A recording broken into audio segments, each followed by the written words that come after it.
함께 보실 하나님 말씀은 구약성경 창세기 1장입니다. 2026년 1월 1일 첫날인데 창세기부터 말씀을 읽어 나가게 됩니다. 오늘 1장을 함께 살펴보는 날인데 1장은 31절까지 좀 길게 되어 있어서 다 읽지는 않고요. 1절부터 19절까지 말씀을 함께 봉독하겠습니다. 창세기 1장 1절부터 19절까지 말씀, 구약성경 1면 전후를 보시면 되겠습니다. 1절부터 함께 봉독합니다. 태초에 하나님이 천지를 창조하시니라. 땅이 혼돈하고 공허하며 흑암이 깊음 위에 있고 하나님의 영은 수면 위에 운행하시니라. 하나님이 이르시되 빛이 있으라 하시니 빛이 있었고 빛이 하나님이 보시기에 좋았더라. 하나님이 빛과 어둠을 나누사 하나님이 빛을 낮이라 부르시고 어둠을 밤이라 부르시니 저녁이 되고 아침이 되니 이는 첫째 날이니라. 하나님이 이르시되 물 가운데 공창이 있어 물과 물로 나뉘라 하시고 하나님이 공창을 만드사 공창 아래의 물과 공창 위의 물로 나뉘게 하시니 그대로 되니라. 하나님이 공창을 하늘이라 부르시니라. 저녁이 되고 아침이 되니 이는 둘째 날이니라. 하나님이 이르시되 천하의 물이 한 곳으로 모이고 묻이 드러나라 하시니 그대로 되니라. 하나님이 묻을 땅이라 부르시고 모인 물을 바다라 부르시니 하나님이 보시기에 좋았더라.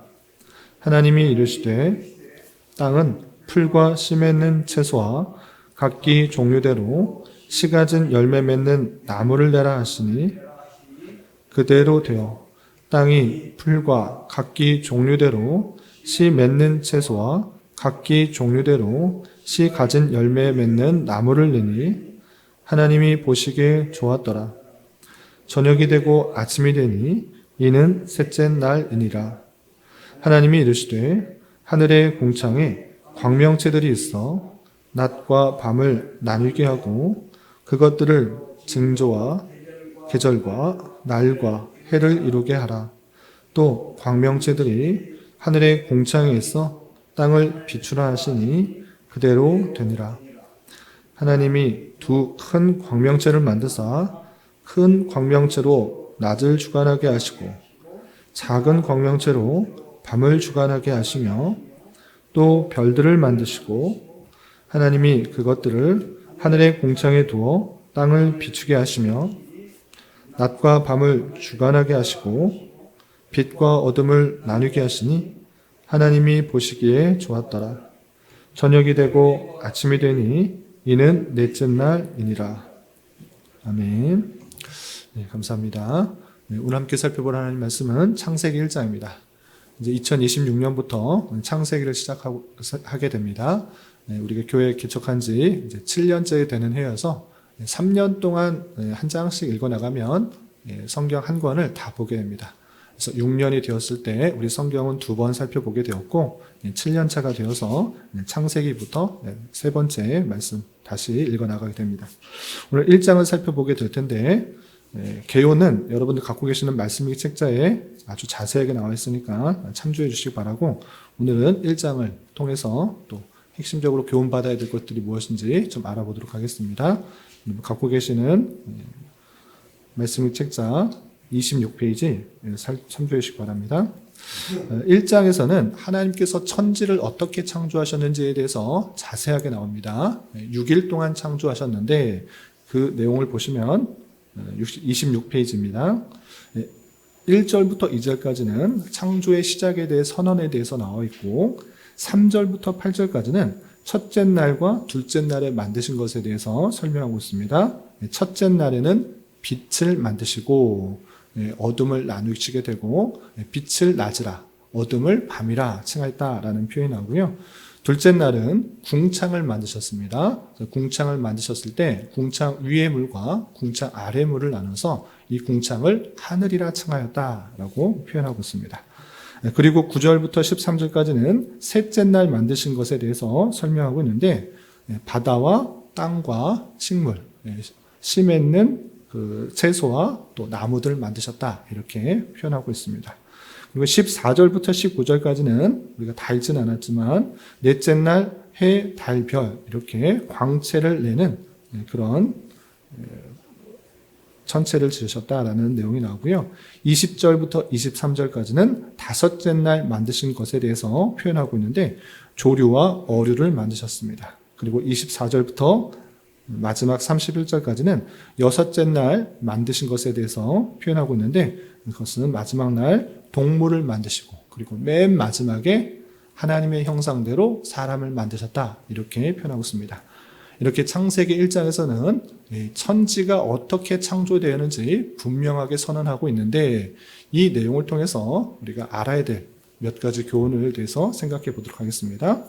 먼저 생각해야 될 것은 이 천지 창조에 대해서 아주 성경은 분명하게 밝히고 있다라는 사실입니다. 그것도 하나님께서 명령하심으로 말미암아 창조되었다라는 사실을 우리는 확인하게 되는데 그를 통해서 하나님의 능력이 어떠하신지를 우리는 깊이 깨닫게 되는 것입니다. 하나님께서 열심히 노력해서 만드신 것이 아니라 그냥 있으라 하시는 명령으로 말미암아 천지가 다 하나님의 뜻대로 창조되었다라는 사실들을 확인하게 됩니다. 그러므로 우리는 하나님의 놀라운 능력들에 대해서 다시 한번 경외감을 가져야 되는 것입니다. 하나님의 능력이 부족해서 사람을 만드시고 또 어떤 것을 만드신 것이 아니라 하나님께서는 명령하시면 그 뜻대로 다 이루어진다라는 사실들을 우리는 잘 기억해야 될 것입니다. 그리고 두 번째 염두에 두어야 할 그 사실은 각각 지으신 그 명령하신 대로 창조되었을 때 하나님께서 어떻게 평가하셨는가를 살펴봐야 되는데 그것은 계속 반복해서 하나님께서 보시기에 좋았더라 이렇게 표현하고 있는 것입니다. 모든 창조문들은 하나님 보시기에 좋았다라고 할 수 있는데 이 좋았다라는 것은 단순히 그 모습이 아름다웠다, 보기에 아름답다라는 그런 시각적인 의미에 갇히지 않고 하나님께서 지으신 목적에 합당한 모습이다 이렇게 이해하시면 될 것입니다. 그래서 이 세상의 모든 것들은 하나님의 의도대로 다 선하게 보기 좋게 잘 지어졌다 이렇게 생각해야 될 것입니다. 그러므로 이것을 통해서 이 두 가지 일을 통하여서 우리는 먼저 교훈받아야 될 것이 있는데 그것은 무엇이냐? 이 세상의 모든 피조물들은 하나님의 명령대로 하나님의 의도에 맞게 지어졌으므로 피조물이므로 이 땅에 사는 모든 사람들은 이 땅의 피조물에게 머리 숙여 절하지 말아야 되는 것입니다. 하나님만을 경외하고 하나님만을 섬겨야 될 것이지 이 땅에 어떤 우상을 만들어 섬기는 것들은 죄악 가운데 있다, 죄다라고 해야 될 것입니다. 그리고 세 번째 우리가 살펴봐야 될 내용들은 다 읽진 않았지만 26절부터 27절까지 이렇게 사람의 창조에 대해서 설명하고 있는 것을 보게 됩니다. 26절, 27절 보겠습니다. 1장 26절, 27절 보시면 하나님이 이르시되 우리의 형상을 따라 우리의 모양대로 우리가 사람을 만들고 그들로 바다의 물고기와 하늘의 새와 가축과 온 땅과 땅에 기는 모든 것을 다스리게 하자 하시고 하나님이 자기 형상 곧 하나님의 형상대로 사람을 창조하시되 남자와 여자를 창조하시고 라고 되어 있습니다. 모든 피조물을 지으신 이후에 마지막에 지으신 것이 무엇인가? 그것은 다름 아니라 사람인 것입니다. 이 사람을 만들 때 다른 것과 아주 구별되고 있습니다. 다른 것은 그냥 명령하시면 창조되었습니다. 그런데 이 사람은 의도와 목적을 가지고 독특한 방법으로 창조되신 것을 알 수 있습니다. 어떠한 방법으로 창조되고 있습니까? 하나님께서 이르시되 우리의 형상을 따라 우리의 모양대로 우리가 사람을 만들자라고 표현하고 있습니다. 그리고 27절에 하나님이 자기의 형상, 하나님의 형상대로 사람을 창조하셨다라고 표현하고 있는 것입니다. 그러므로 사람은 다른 여타의 피조물과 대단히 다른 독특한 구별된 그런 특징이 있는 것입니다. 그것은 다름 아니라 하나님의 형상이다라고 표현할 수 있는 것입니다. 어떤 다른 피조물에도 하나님의 형상을 쓰지 않았는데 맨 마지막에 지은 사람을 하나님의 형상대로 우리의 모양대로 우리의 형상을 따라 그렇게 짓자라고 했고 그렇게 창조하신 것을 보게 됩니다. 이렇게 사람은 어떤 존재인가? 어떤 여타의 피조물과 완전히 구별된 하나님의 형상대로 지음을 받은 그런 모습일진데 그럼 하나님의 형상이 무엇입니까? 이것도 함께 알아야 될 것입니다. 하나님의 형상이 이렇게 눈, 코, 입 이렇게 직립보행하는 그런 모습으로 있는 것이 하나님의 형상인가? 성경에서는 그렇게 말하고 있지 않은 것입니다. 하나님은 영이시기 때문에 우리와 똑같은 그런 모습을 갖고 계시는 분이 아니십니다. 비록 성자 하나님께서 성육신하셔서 이 땅에 사람의 모습으로 오셨지만 그 사람의 모습은 그냥 사람의 모습으로 오신 것일 뿐이지 하나님의 형상이라고 할 수 있는 것은 아닙니다. 그럼 여기서 하나님의 형상이 무엇인가를 잘 알아야 되는데 그 내용이 신약 성경에 아주 분명하게 드러나 있습니다. 그 내용이 골로새서 3장 10절과 에베소서 4장 24절에 이렇게 표현되는데 제가 읽어드리겠습니다. 먼저 골로새서 3장 10절에 보면 이런 표현이 있습니다. 새 사람을 입었으니 이는 자기를 창조하시는 이의 형상을 따라 지식에까지 새롭게 하심을 입은 자니라 라고 표현하고 있습니다. 우리가 거듭나게 되었을 때 새 사람이 되었다라고 표현을 합니다. 새 사람이 되었다는 뜻이 무엇인지 이 바울 사도는 골로새 교회 성도들에게 이렇게 분명히 알려준 것입니다. 새 사람이 되었다라는 것은 자기를 창조하시는 이의 형상을 따라 하나님의 형상에 따라 지으신 그 모습에 따라 지식에까지 새롭게 하심을 입은 자다라고 표현하고 있습니다. 그럼 무슨 뜻입니까? 새 사람이 되었다는 것은 하나님의 형상을 따라 지은 그 모습에 따라 지식이 같아지게 된 것이다. 이렇게 표현하고 있는 것입니다. 이 표현에 따라 하나님의 형상 중에 하나는 무엇인가? 그것은 지식이다 라고 표현할 수 있는 것입니다. 그럼 어떤 지식인 것입니까? 최초에 지었던 그 사람은 하나님에 대한 지식을 바로 알고 있었던 것입니다. 하나님과의 관계에 우리가 또 내일 살펴보게 되겠지만 하나님과의 관계가 이어진 관계인 것입니다. 하나님께서 말씀하시면 들을 수 있는 관계, 그 지식을 갖고 있는 모습인 것입니다. 하나님께서 이 세상 모든 만물을 지으시고 또 섭리하시고 다스리시는 그 모든 참된 지식을 아는 아담과 같은 모습으로 된다라고 표현하고 있는 것입니다. 그것이 새 사람을 입어 하나님의 형상에까지 된 그 모습이다라고 표현하고 있는 것입니다. 그러므로 하나님의 형상은 하나님이 어떠한 분이신지를 바로 아는 참된 지식을 갖고 있는 그런 지식에 대해서 표현하고 있는 것이고 두 번째는 무엇이냐? 에베소서 4장 24절에 이렇게 표현되어 있습니다. 하나님을 따라 의와 진리의 거룩함으로 지으심을 받은 새 사람을 입으라. 지금 어떤 말씀을 하고 있는 것입니까?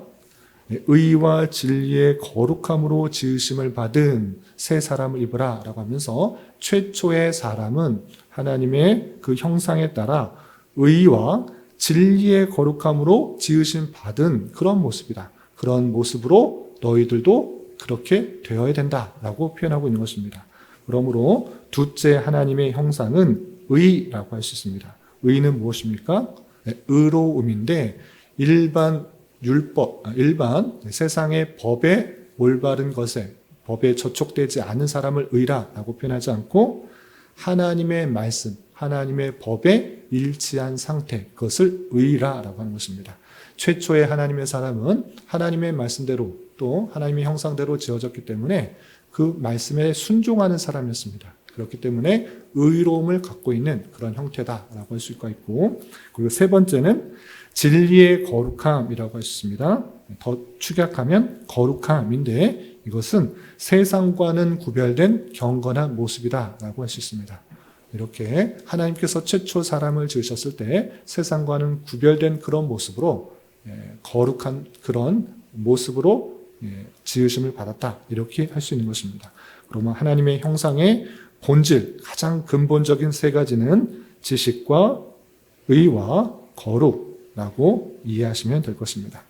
그리고 한 가지 더 교훈을 드리자면, 그럼 하나님의 형상대로 지으신 목적이 무엇입니까? 지식과 거룩과 의를 주신 그대로 지으신 목적이 무엇인가를 28절부터 29절까지 보면 잘 나와 있습니다. 28절, 29절 보시면 하나님이 그들에게 복을 주시며 하나님이 그들에게 이르시되 생육하고 번성하여 땅에 충만하라. 땅을 정복하라. 바다의 물고기와 하늘의 새와 땅에 움직이는 모든 생물을 다스리라 하시니라. 하나님이 이르시되 내가 온 지면에 씨 맺는 모든 채소와 씨 가진 열매를 맺는 모든 나무를 너희에게 주노니 너희는 먹을 거리가 되리라 라고 표현하고 있습니다. 하나님께서 사람을 하나님의 형상대로 지으신 이유는 방금 읽으신 것처럼 하나님의 뜻대로 이 모든 피조물을 다스리는 것, 그것이 목적인 것입니다.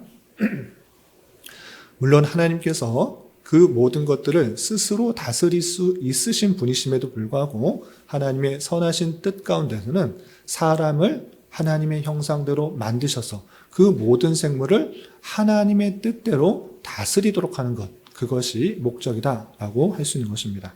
그러므로 우리가 이 땅에서 살아가는 목적을 분명히 해야 될 것입니다. 그것은 무엇입니까? 내가 내 뜻을 이루고 내 목적과 내 부와 명예와 힘을 이루기 위해 이 땅에서 살아가는 것이 아니라 내게 주어진 자리가 어디인든 간에 내 닿는 모든 손길을 하나님의 뜻에 맞게 행동하여서 문화들을 바꿔가는 것, 그것이 하나님께서 사람을 지으신 목적이다라고 할 수 있는 것입니다. 우리는 아담과 하와의 그 범죄로 말미암아 하나님과의 관계가 끊어져서 하나님의 형상이 일그러진 채 그 관계가 끊어진 영적인 죽음 상태에 이르렀으나 예수 그리스도의 보혈의 피로 그 관계가 이어진 회복된 하나님의 형상을 가진 존재인 것입니다. 그러므로 이 말씀을 잘 깨달아 우리를 지으신 목적에 합당하게 우리가 닿는 모든 발걸음 손길 하나 모든 것에 내 원하는 그 모습으로 바꾸어 나가는 것이 아니라 하나님께서 나를 통해서 원하시는 것들이 무엇인지를 잘 고민하며 더욱더 하나님의 뜻에 맞게 바꾸고 또 생활하는 것이 우리 이 땅을 지으신 목적이다, 이렇게 생각하시면 될 것입니다.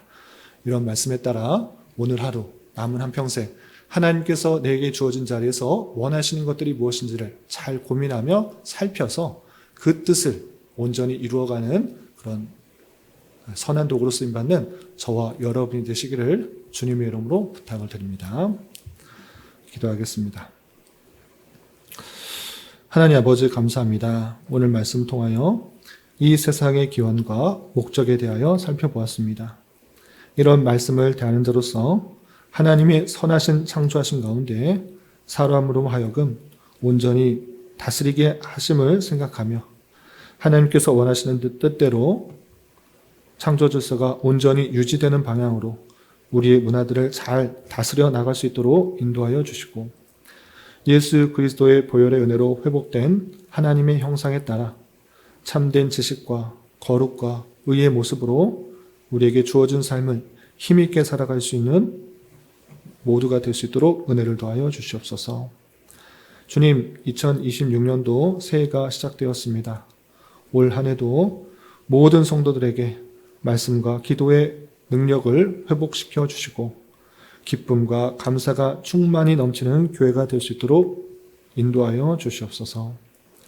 주님, 교회 내 육체의 질병과 연약함으로 병원에 치료를 받는 여러 성도들과 그 가족들이 있사오니 주님 붙들어주셔서 건강하게 잘 회복될 수 있도록 은혜를 더하여 주옵시며 가족의 전도와 신앙을 위해 직장과 사업장의 문제로 주님께 간절히 기도하는 여러 지체들이 있사오니 주님께서 그 모든 상황과 여건, 마음과 생각을 주장하여 주셔서 우리의 기대와 소망보다 훨씬 더 풍성한 것들로 채워주시는 하나님을 깊이 경험할 수 있는 기회 되도록 인도하여 주시옵소서. 이 시간 각자 간절하게 간구하는 기도 제목 주님께서 들으시고 가장 선한 것들로 응답하여 주시옵소서. 예수님의 이름으로 기도 올리옵나이다. 아멘.